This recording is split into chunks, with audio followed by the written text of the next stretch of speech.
Bienvenido a Neuron Business Talks, un podcast de estrategia de negocios donde líderes de grandes empresas comparten su visión sobre el futuro del país, mientras abordan las principales tendencias tecnológicas que cambiarán la manera de hacer negocios. ¡Comenzamos!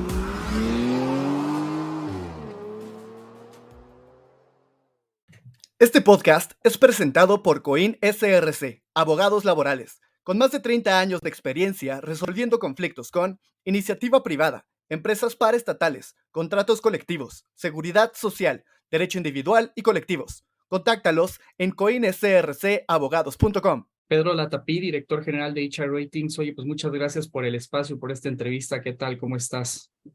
¿Qué tal, Frank? Encantado de estar aquí, de platicar un rato y ahora sí que a tus órdenes. Muchas gracias, Pedro. Oye, ¿por qué no nos empiezas a platicar un poquito sobre el panorama económico de México, las tendencias globales, dónde estamos parados, qué es lo que ustedes han monitoreado? Sí, claro. Pues digo, creo que las tendencias globales que ahorita vemos son muy similares a lo que seguramente se escucha en el resto del mercado. Seguimos pues viendo muy de cerca el tema inflacionario, ¿no? Creo que esa ha sido la gran temática de este 2023, seguirá siendo la gran temática de 2023, el tema inflacionario, el tema del actuar de los bancos centrales ante este tema inflacionario y también el tema del comportamiento económico, que tanto aguanta ahora sí que los dos factores anteriores, ¿no? Entonces creo que ese será o seguirá siendo la gran temática a nivel mundial, al menos desde el punto de vista económico. Y en México, yo te diría, estamos viendo algo similar, ¿no? Algo similar en que sí vemos un ambiente de estabilidad económica en estos momentos, vemos un tipo de cambio controlado, vemos un crecimiento que probablemente estará pues por arriba del 2%, 2.5%. Esto también ha ayudado mucho pues de todo el tema que hemos visto de la dinámica de nearshoring, de la dinámica económica que trae México en conjunto a Estados Unidos. Y también estamos siguiendo muy de cerca, pues ahora sí que lo que será el comportamiento del Banco Central, del Banco de México, con el tema de inflación, pareciera ser que un poco más controlado, ¿no? Entonces, yo te diría, por el momento, y resumiendo el tema económico en México, vemos sí un ambiente de estabilidad y realmente los factores que estamos viendo son los mismos factores que estamos viendo que afectan a la economía a nivel global.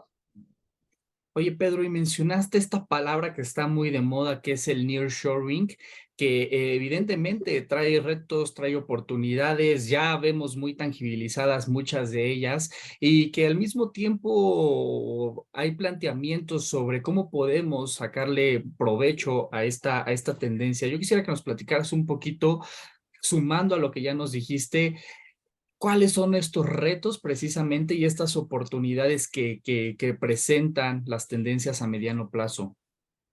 Sí, claro, mira, yo te diría, el tema del nearshoring, yo creo que, o creemos que realmente es muy positivo para el ambiente mexicano, ¿no? Para la posición mexicana, es realmente el aprovechamiento de una excelente posición geopolítica, ¿no? Desde el punto de vista de México, el estar tan cerca a la economía más grande del mundo y volvernos un aliado estratégico desde todos los frentes, ¿no? Desde el frente comercial, desde el frente migratorio, desde el frente político. Ahora sí que nos volvemos un aliado o uno de los principales aliados, pues otra vez para la economía más grande del mundo. Entonces eso te trae grandes beneficios, ¿no? Grandes beneficios observados, uno desde el tema de derrama económica, ¿no? A final de cuentas, lo que creo que también aprendimos durante la pandemia pues es que las cadenas de suministro, entre más cerca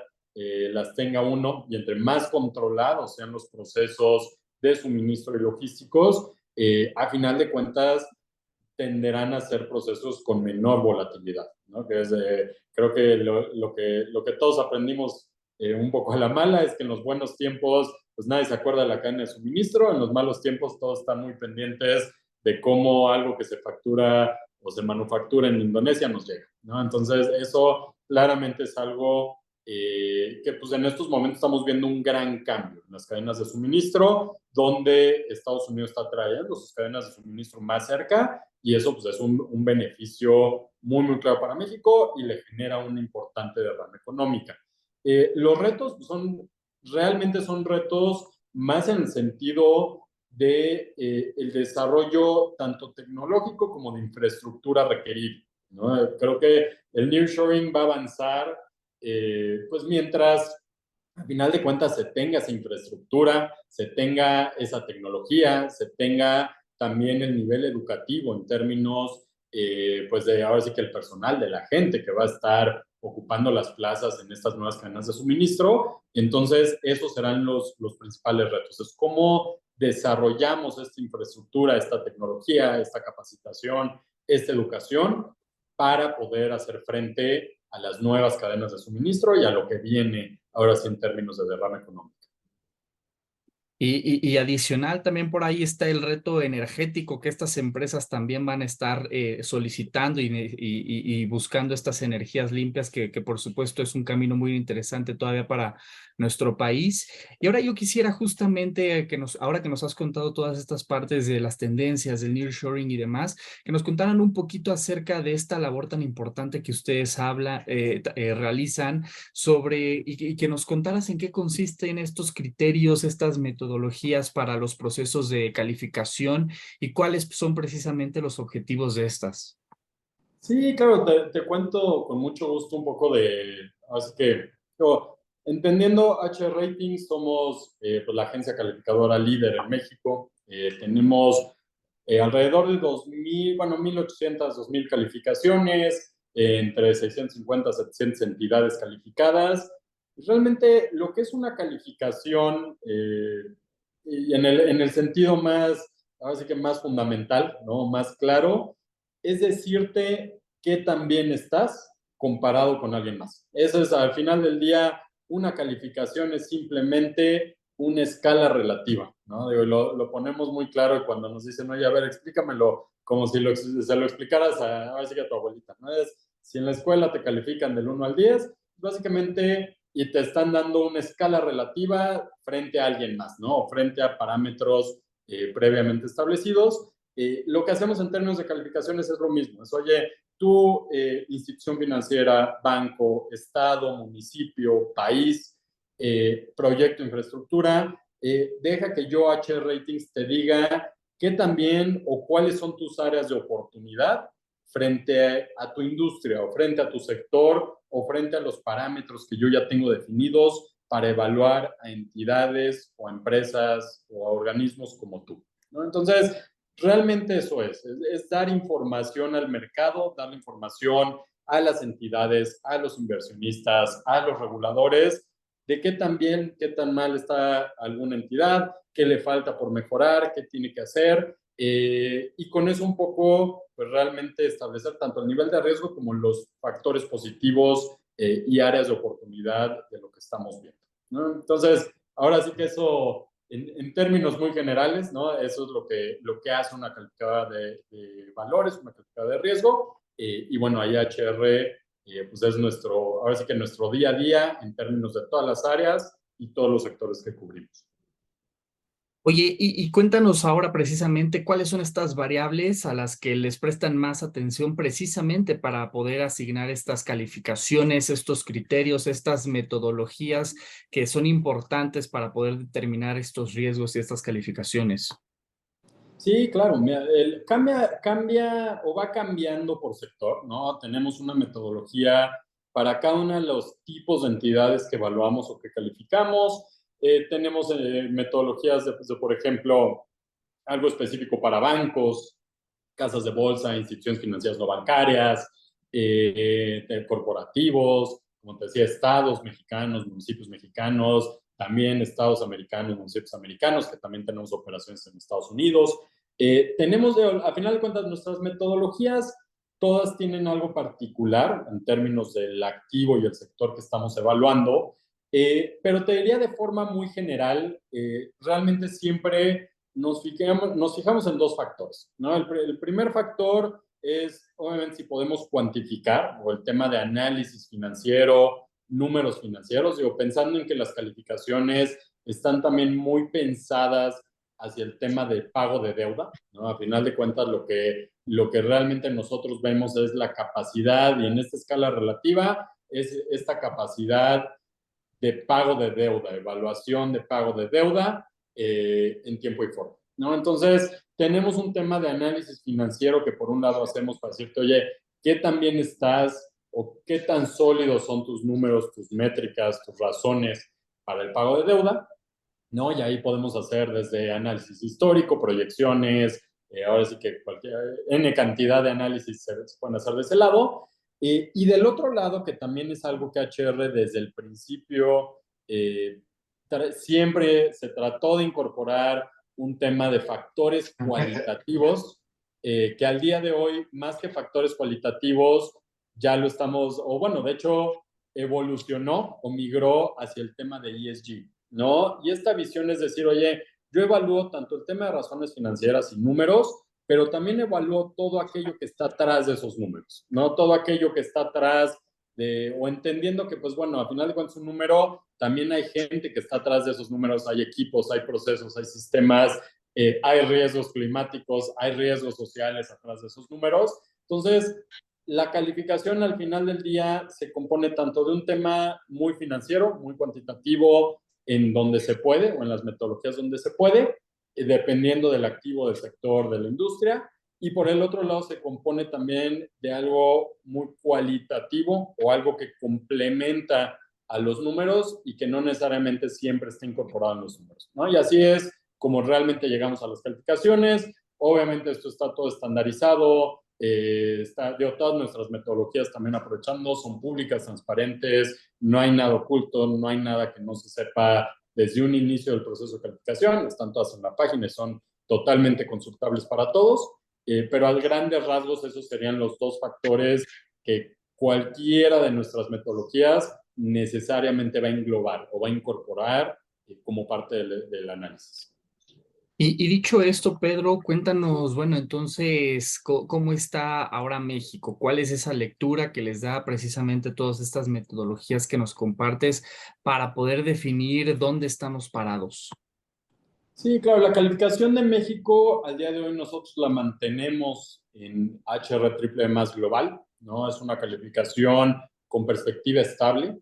La parte de México se evalúa bajo el paraguas de deuda soberana. Hay una metodología específica para deuda soberana, donde hablando de los dos lados, yo te diría del lado cuantitativo, hay una serie de métricas que evaluamos. La métrica principal es el tema de endeudamiento, ¿no? Yo te diría la métrica base, es la que realmente es el resultado de todas las proyecciones, modelos, balances, todo lo que podemos sacar, todo realmente se llega a incorporar a un tema de endeudamiento, que es básicamente cuánto debe el soberano contra lo que tiene o lo que puede generar a través de su PIB, ¿no? Entonces, es deuda neta a PIB, es muy claro, es muy directo.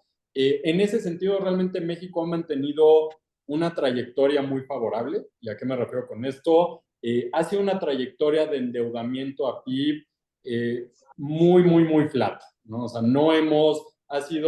durante los últimos años, no hemos visto un tema de endeudamiento que vaya al alza, como lo podemos ver en otros países, como también fue algo muy claro que se vio en pandemia, ¿no? Era algo muy normal el tema de solicitar más deuda con un Producto Interno Bruto cayéndose o decreciendo simplemente por la menor actividad. En México no fue el caso. En México realmente se ha mantenido muy estable, ha sido ahora sí que se ha mantenido flat, ¿no? Y eso le ayuda mucho en términos de los números y en términos de la métrica.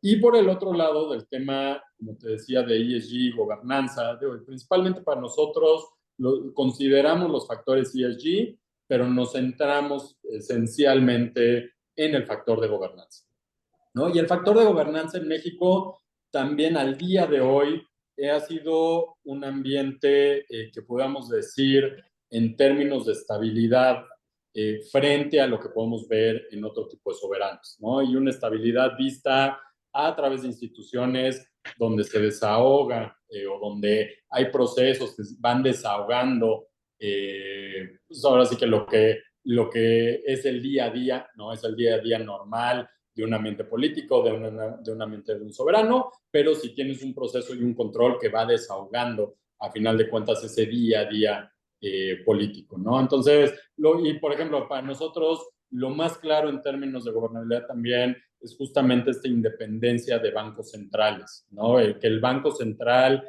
tenga una autonomía clara, pues eso es reflejo de un nivel institucional y de una capacidad institucional del soberano que no es algo común, ¿no? No siempre vemos en cualquier país, en cualquier soberano, no siempre vemos una autonomía o un banco central autónomo, y en el caso de México es algo que claramente identificamos, ¿no? Entonces, a resumidas cuentas, lo que te diría es desde el punto de vista de los números, vemos un ambiente muy controlado desde el punto de vista numérico, desde el punto de vista de endeudamiento, y del otro lado vemos también un ambiente de estabilidad, de gobernabilidad y de institucionalidad que nos llevan a que la perspectiva de la calificación sea una perspectiva estable, ¿no? Y esto es pues un poco reflejo de lo que vemos en términos del análisis de HR sobre México. Pues muy importante el panorama que nos compartes, que definitivamente esto se ve traducido en importantes efectos, como lo puede ser la inversión extranjera. Y justo quisiera que nos platicaras precisamente cómo le podemos hacer para mejorar esa percepción que tiene México, estas calificaciones que tiene México. Claro, mira, yo te diría, mucho de la mejoría,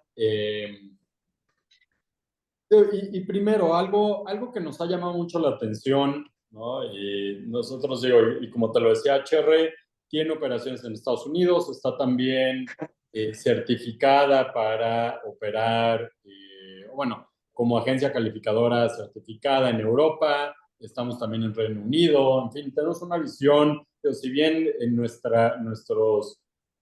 nuestra casa matriz, si lo queremos llamar así, se ubica en México, a final de cuentas tenemos operaciones en otros lados, ¿no? ¿Y a qué voy con esto? Cuando muchas veces desde México, y digo, nos pasa, ¿no? Estás al frente de noticias, estás al frente de una serie de elementos que lo que dices es, oye, ¿qué está pasando? Ahora sí que cómo le hacemos para mejorar, qué hacemos mejor.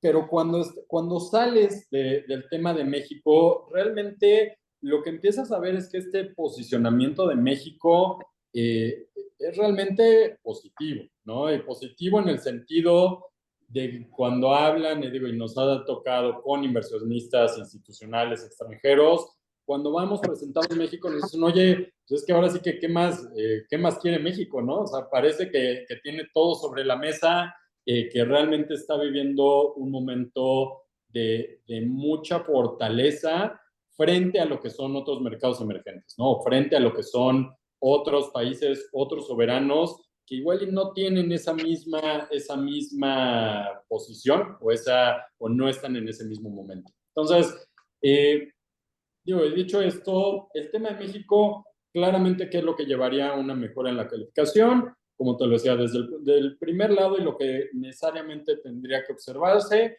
es una mejora sustancial en términos de endeudamiento neto a PIB, ¿no? Y esto es que ya sea que el PIB se acelere de manera importante vía cambios en términos de actividad o vía nueva actividad, o del otro lado es que hay una trayectoria descendiente en términos de endeudamiento. Esos serían los dos factores que nos pueden llevar a un cambio. Realmente el cambio o la calificación desde el punto de vista de la parte de ESG, no vemos algún factor que vaya a subir o bajar la calificación. Yo te diría, es más bien, ahora sí que el ESG en términos de scorecard, los factores que analizamos, no pensamos que sean factores que se van a cambiar en el corto, mediano plazo. Más bien, el objetivo o el cambio en términos de la calificación vendría directamente desde el punto de vista de las métricas o de la evaluación, que pues eso habrá que ver cuál es ahora sí que la evolución durante los próximos meses, durante los próximos años, pero por el momento nuestra perspectiva estable refleja que realmente no esperamos algún cambio significativo ni a la baja ni a la alza en términos de estos factores. Pues qué importante justo saber algo de eso, Pedro. Muy importante ese panorama que nos compartes. Y quisiera ahora que nos contaras, escuchar tu opinión sobre algo que se escucha recientemente, que es el tema de la desdolarización. Vemos ya muy marcados algunos bloques económicos. El nearshoring, pues nos ejemplifica precisamente comportamientos en algunas cadenas de suministro. Y siendo México un jugador muy importante para esta región, claro está, si vemos los números de la cadena de suministro, ¿qué significaría esto si realmente este tema de la desvalorización fuera algo que se fuera expandiendo? ¿Qué significaría esto para México y para los mercados? Sí, yo te diría, digo, el tema de la desdolarización, eh, al parecer es un término que está muy de moda, ¿no? Y creo que el término todos lo quieren utilizar. Creo que ahora sí que las estadísticas en términos de esta desdolarización no son tan claras, ¿no? Digo, a final de cuentas, al día de hoy, entre el 68 y 70% de las transacciones que ocurren entre países en términos de exportaciones e importaciones, en términos mercantiles, son en dólares, ¿no? Entonces, y esto realmente no ha habido un cambio significativo en los últimos 5 a 10 años. No se ve una tendencia clara. Digo, y por más que con todo esto que hemos escuchado, desde el tema del euro, digo, el euro a final de cuentas cambió la región, pero no ha logrado quitarle ese protagonismo al dólar. El yuan pues, también siempre está ahí. También las criptomonedas en algún momento hacían este tema, le pegarán. No, o sea, realmente el tema de desdolarización no es algo que creemos que estaremos viendo en el corto, mediano, largo plazo. Realmente, no, la economía a final de cuentas se sigue manteniendo altamente dolarizada. México también, digo, no es un país que veamos directamente esta dolarización, pero muchos de los costos y muchos de los insumos de exportaciones e importaciones claramente vienen de la mano del tipo de cambio y del tipo de cambio dólar, ¿no? Entonces, no creemos que vaya a ser un factor que pudiera llegar a impactar. No vemos tampoco algún cambio en términos de relación o en términos de simplemente de cómo se van a llevar a cabo las transacciones a partir de ahora. Y realmente tampoco la economía mexicana, al tener al socio comercial principal mundial, ¿no? Que es Estados Unidos al lado, difícilmente, aún y cuando existiera una tendencia, al día de hoy no lo vemos, pero que existiera una tendencia en ese sentido, simplemente por esta cercanía con Estados Unidos, difícilmente México pudiera llegar a ser parte de esa cercanía, ¿no? Entonces, sigue siendo nuestro principal socio comercial, sigue siendo nuestro principal motor de movimiento, de exportaciones, de manufactura, todo se manda para allá. Entonces, difícilmente estaríamos en esta ola, ¿no?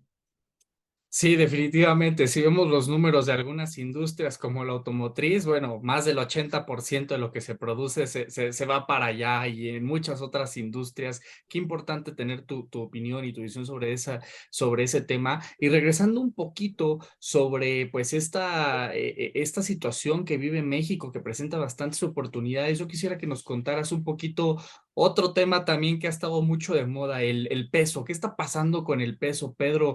¿Está siendo más fuerte o el dólar es el que está temblando? ¿Qué es lo que está pasando? Me imagino mucho tiene que ver con lo que ya nos contaste, pero ¿qué más nos dirías?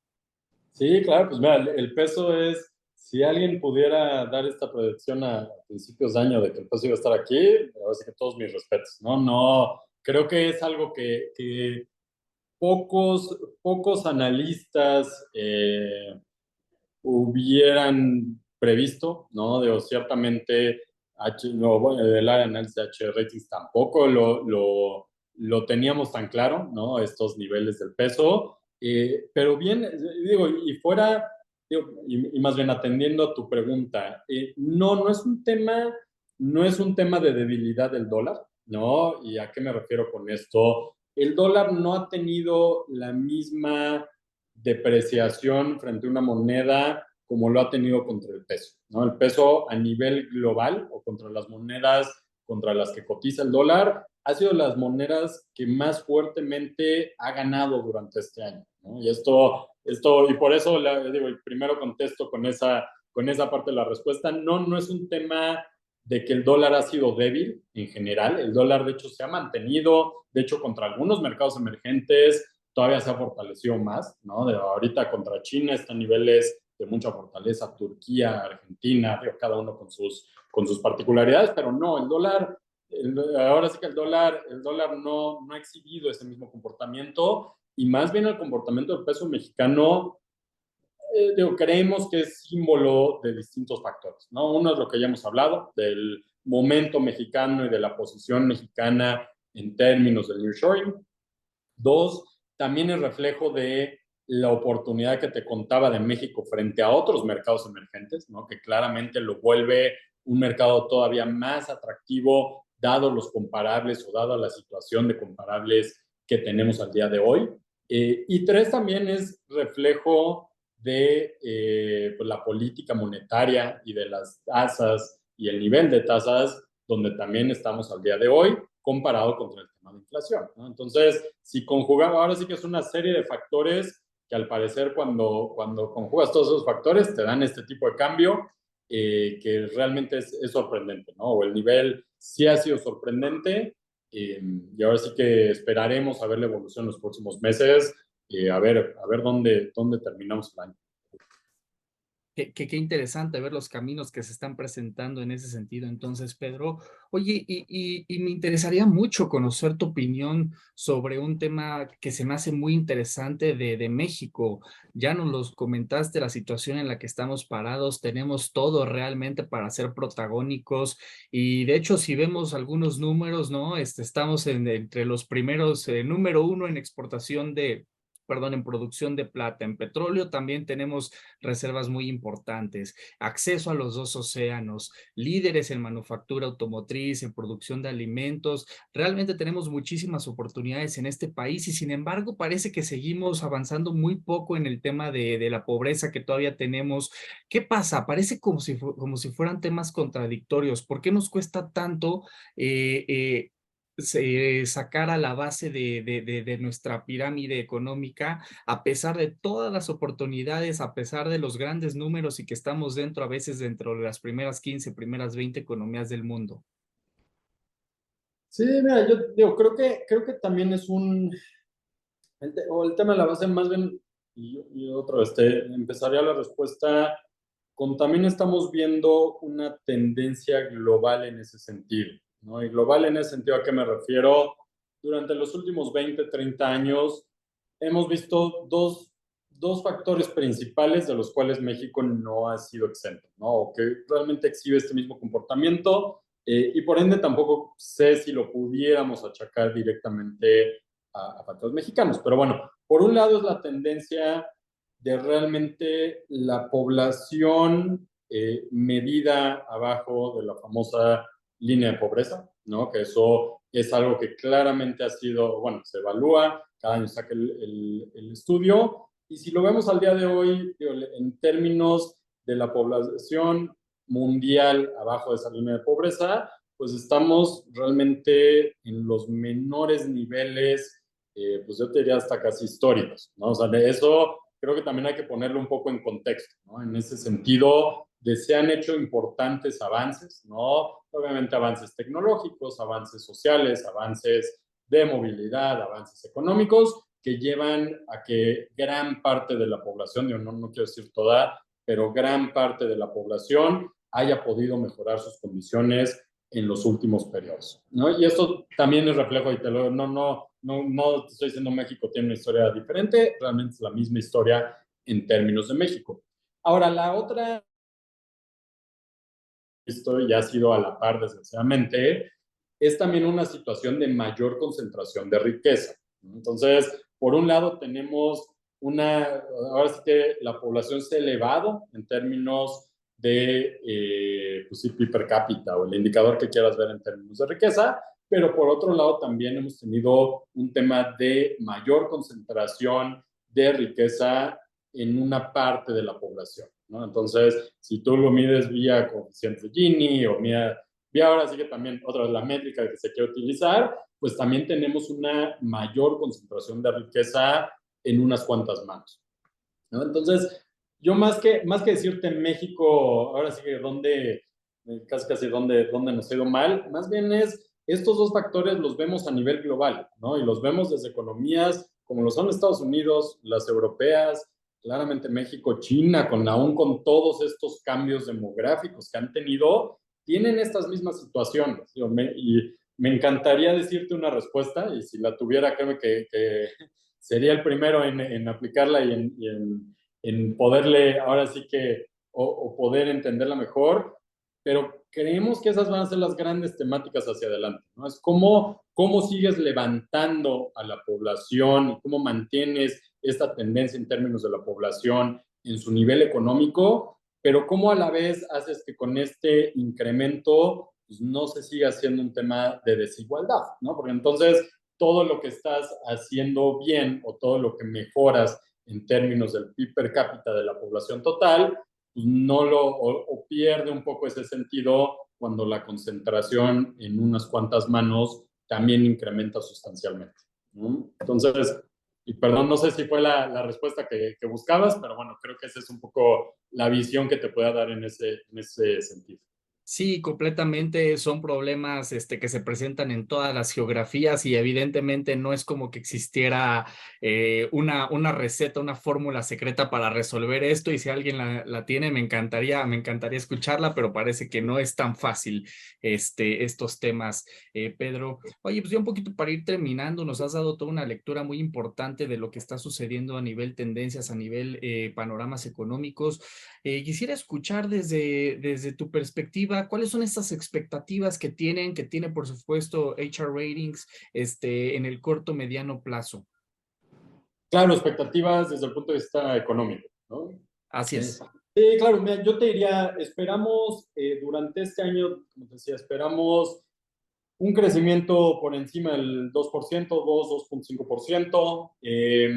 Realmente vemos un ambiente de estabilidad, ¿no? Mientras el tema inflacionario vaya manteniéndose a la baja, eso también lo estamos viendo, o sea, la inflación ha sorprendido, pues sí, a la baja, ¿no? Entonces, mientras así que no haya una sorpresa de rebote o algo extraordinario, consideramos que las condiciones, que las condiciones económicas están en ese sentido. Esperamos también, en términos de política monetaria, algo muy similar, mucha estabilidad.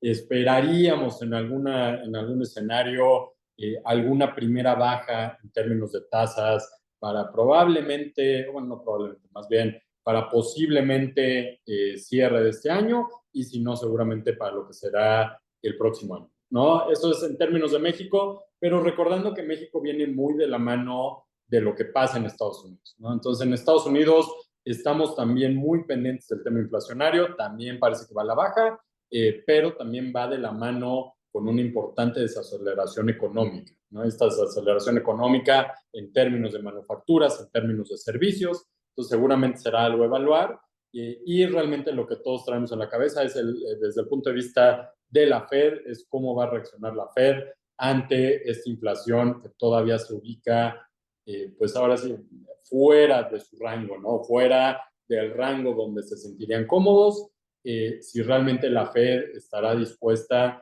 a todavía desacelerar más a la economía con el objetivo de lograr que la inflación se mantenga cercana a 2% o en 2%, ¿no? Entonces, yo te diría, esa es nuestra perspectiva. Sin embargo, no vemos ahorita realmente algún factor de preocupación o algo que nos llame la atención. Más bien será continuar viendo el tema de la evolución de inflación, de crecimiento y de lo que hagan los bancos centrales ante este panorama que estén viendo. Qué importante visión nos compartes, Pedro. Oye, pues ya por último quisiera preguntarte, regresar al tema del nearshoring, esta ventana de oportunidades que nos está trayendo varias miles de millones de dólares en inversión. ¿Cuánto tiempo va a durar esta ventana? Y luego también no sé si de tu lado quisieras compartirnos algunas conclusiones o algún tema que se nos ha ido del lado importante que nos quieras compartir. Claro, mira, yo la ventana te diría, no va a ser una ventana de corto plazo. ¿Y a qué me refiero con esto? El tema de las inversiones que estamos viendo, más cuando son inversiones en actividades productivas, en cadenas de suministro, justamente el objetivo de estas inversiones es que sean de muy largo plazo, ¿no? ¿Y por qué? Porque lo que menos quiere una empresa, y las empresas de ese tamaño y con las inversiones que están haciendo es tener que volver a reconfigurar tu cadena de suministro o cambiar a una planta y ya no la quiero en México, la quiero otra vez en China. Difícilmente vamos a ver algo así, ¿no? Entonces, cuando estamos viendo este tema de nearshoring, son inversiones por definición de largo plazo, ¿no? Y esto de largo plazo también, esto conlleva que habrá servicios y una economía alrededor de estas inversiones, pues de largo plazo, ¿no? O realmente los empleos que se generan, los servicios alrededor, ahora sí que las cadenas de suministro que se tienen que dar a la par, pues también tienen que ser cadenas de largo plazo. Entonces, creemos que el nearshoring es algo que realmente llegará para quedarse, ¿no? Que realmente es con una visión de largo plazo, y que todos tenemos ese mismo entendido, ¿no? No es el famoso capital que entra por la tasa y al día siguiente sale y vuelve a entrar. O sea, no es un tema especulativo, o el nearshoring no cae dentro de este capital especulativo, es más bien capital de formación de activo, activo fijo y activo de largo plazo. Y pues no, realmente nada más de conclusiones, pues ahora sí que ponernos a las órdenes de todos, ¿no? Digo, en HR, pues ahora sí que estamos al servicio de entidades, inversionistas, reguladores, encantados de platicarles más. Hacemos mucho análisis económico, mucho análisis de industrias, sectores, entidades, metodologías. Ahora sí que publicamos muchas cosas en el día a día, ¿no? Luego, más de lo que podemos hasta platicar, creo que es análisis y análisis y análisis, pero encantados de platicar y encantados de cualquiera que tenga dudas, preguntas, comentarios, lo que sea. Ahora sí que pues tiene aquí a 110 personas, todas listas para escucharlos, para apoyarlos, y ahora sí que aquí seguiremos. Listo, Pedro, pues nos das toda una masterclass sobre tendencias económicas, sobre oportunidades, sobre un panorama muy completo de lo que estamos viviendo, y nos da precisamente mucha luz para esta toma de decisiones tan importante que están viviendo los decision makers. Pedro, pues te agradezco mucho la conversación. En lo personal aprendí muchísimo y te agradezco mucho por el espacio. No, gracias a ti, Frank, y encantados de seguir platicando. Gracias por acompañarnos a un episodio más de Neuron Business Talks. Sigue la conversación en vivo en nuestros foros de negocios del sector automotriz, minero, energético, tecnología y petróleo.